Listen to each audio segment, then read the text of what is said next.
Quando nós chegamos aqui, era só um arbustozinho, tudo queimadinho, tudo aqueles matinhos pequenos, onde tinha lá nas beiras aí do rio todo seco, só tudo queimado. Essa é a primeira torre que busca avaliar a importância dessas florestas secundárias na regulação climática.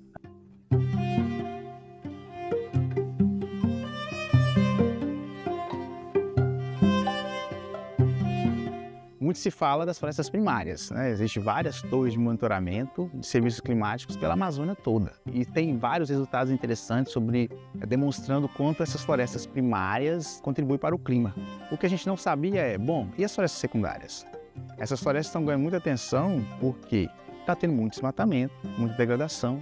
O desmatamento provoca muitas áreas que são abandonadas, especialmente pós-pastagem, né? Que é o principal vetor de degradação aí, de mudança do uso da terra. Então essas florestas, que hoje na Amazônia está aproximadamente 148 mil quilômetros quadrados, elas estão regenerando, elas estão contribuindo para o clima, mas a gente não sabe o quanto. Daí veio a ideia desse projeto, dessas torres, dessa e da floresta primária.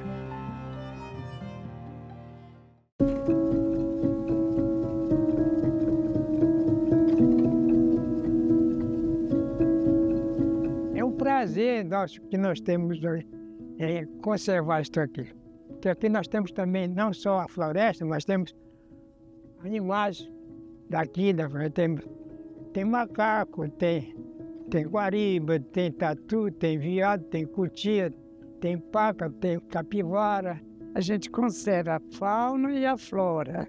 Conserva os dois, tem cuidado com os dois. Tem árvore, olha, aqui nessa grossura. Tudo que a gente deixou, né? Porque se não deixasse, tinha acabado com tudo. Aqui nessa região a gente começa a instalar equipamentos e sensores para medir como que ocorre a recuperação das florestas secundárias em relação à sua capacidade de estabilizar o clima. Algumas coisas mais próximo do solo, como profundidade do lençol freático, que dá uma ideia de quando as florestas, a vegetação está ou não passando por estresse hídrico.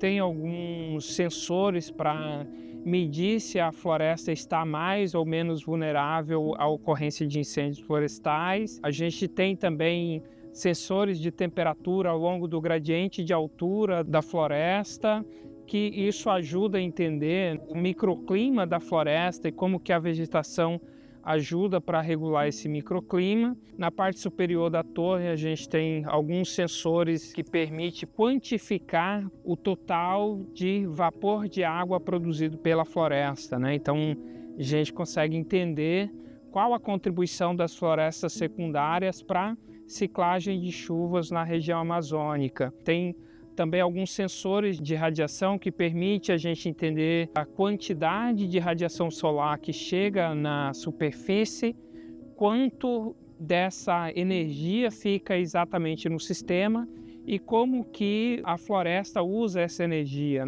Ela consegue capturar energia através da fotossíntese, E essa energia ela é utilizada para várias coisas da planta, regeneração, vai estocada para o tronco, para a copa, para as folhas, material reprodutivo, para as raízes, dependendo da sua necessidade. E aí aqui a gente tem o objetivo de tentar quantificar quanto que está sendo alocado desse carbono para essas partes. Aqui, por exemplo, se a gente for olhar essa espécie, para a gente saber quanto que foi estocado por ano de carbono nela, a gente precisa de quê? A informação do diâmetro, que foi medida, a altura, e aí joga numa equação alométrica para a gente poder ver quanto megagramas de carbono por hectare ao ano ela conseguiu armazenar. Então, nessa área já foi inventariado cerca de 30 espécies. Esse levantamento é feito de 2 em 2 anos, volta, faz a medição de todas as árvores, para a gente ver quanto que durante esse período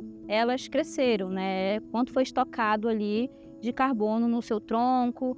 Aqui, por exemplo, nesse cesto, onde a gente faz a coleta serrapilheira, é para a gente ver quanto que foi estocado na copa das árvores, O Brasil, nos diversos acordos multilaterais que ele firmou, como por exemplo o Acordo de Paris, lá no acordo do Desafio de Bonn, aí referendou isso via Planaveg, e nas diversas outras políticas referendadas pelo país, ele se comprometeu a restaurar 12 milhões de hectares até 2030. Se você considerar as áreas de florestas secundárias no bioma que estão já em processo de restauração, se o governo falasse hoje, falasse assim, ó, para agora o desmatamento de florestas secundárias, ele conseguia cumprir as metas que ele estabeleceu no Acordo de Paris e nesses outros acordos multilaterais que eu mencionei. Então, é uma questão de vontade política, né? E essas áreas, então, de florestas secundárias regenerando naturalmente, é uma excelente opção de restauração com um ótimo custo-benefício e que já estão fazendo o papel delas, que é trazer de volta esses serviços ecossistêmicos, essas biodiversidades que foi perdida durante, ou melhor, após o desmatamento.